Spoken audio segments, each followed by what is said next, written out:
उसरी नदी में छिलका डैम निर्माण को लेकर मार्च के अंत तक जानकारी नहीं मिलने पर आंदोलन किया जाएगा। यह बात भाकपा माले नेता राजेश सिन्हा ने शुक्रवार को 3 बजे शास्त्री नगर में कही। उन्होंने कहा, छिलका डैम का इंतजार करते करते गिरिडीह के लोग थक गए हैं। यदि मार्च के अंतिम दिन तक यदि कोई रिजल्ट नहीं आता तो निश्चित तौर पर उसरी नदी को बचाने के लिए अनिश्चितकालीन धरना और आंदोलन की रूपरेखा बनाई जाएगी।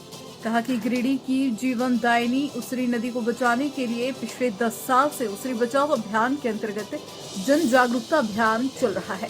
समय समय पर सैकड़ों की संख्या में लोग एकत्रित होकर जागरूकता फैलाने का काम किया। ज्ञात हो, उसरी नदी पहले बहुत अच्छी थी। पानी सालों भरा रहता था, बालू का अंबार था, मछली और कई जलचर रहते थे। धीरे धीरे शहरी इलाकों का कचरा नाली का पानी नदी में घुसने लगा, जिससे नदी प्रभावित हो गया है। वर्तमान छिलका डैम की बहुत आवश्यकता है। उसरी बचाओ अभियान के अन्य सदस्यों ने भी इनकी बातों को दोहराया।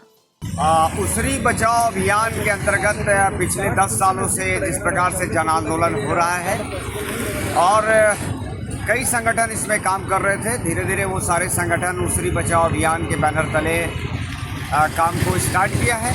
आपको पता होगा कि छिलका डैम बनने के लिए 1 साल पहले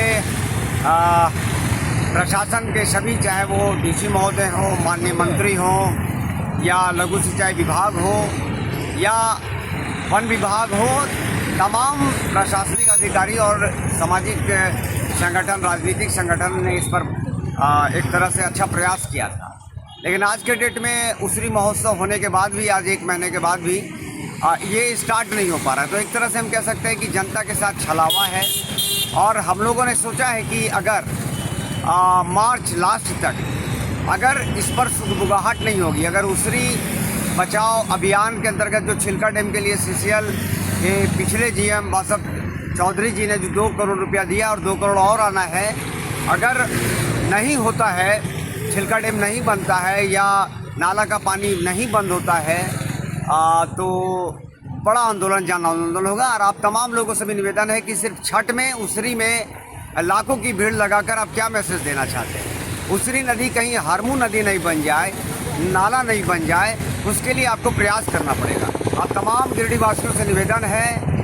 एक अच्छी रिपोर्ट है, यही है कि अभी डीपो साहब मनीष तिवारी जी ने कहा है कि 4000 गेबियन यानी 4000 पेड़ बरसात जब आएगा उसके बाद परसा टाँड़ से लेकर पुराना रेलवे पुल तक लगना तय है। दोनों साइड में पेड़ लगेंगे, ये अच्छी बात है, अच्छी खबर है। उसका लेटर भी हमारे पास है।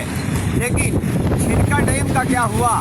लघु सिंचाई विभाग के जो पदाधिकारी हैं या और भी जो इसमें हैं, उन से हमारा सवाल है कि जल्द से जल्द बनाएं, वरना होगा जन आंदोलन। नदी में, उसरी नदी में ही हम अनिश्चितकालीन धरना पर बैठेंगे। आप तमाम गिरिडीह वासियों से निवेदन है कि आप इस गिरिडीह को सुधारने के लिए, इस पर्यावरण को सुधारने के लिए, इस औद्योगिक क्षेत्रों का पर्यावरण को सुधारने के लिए एकजुट हो जाए, वरना गिरिडीह आगे आने वाली पीढ़ी जो है आपसे सवाल करेगी। बहुत बहुत धन्यवाद।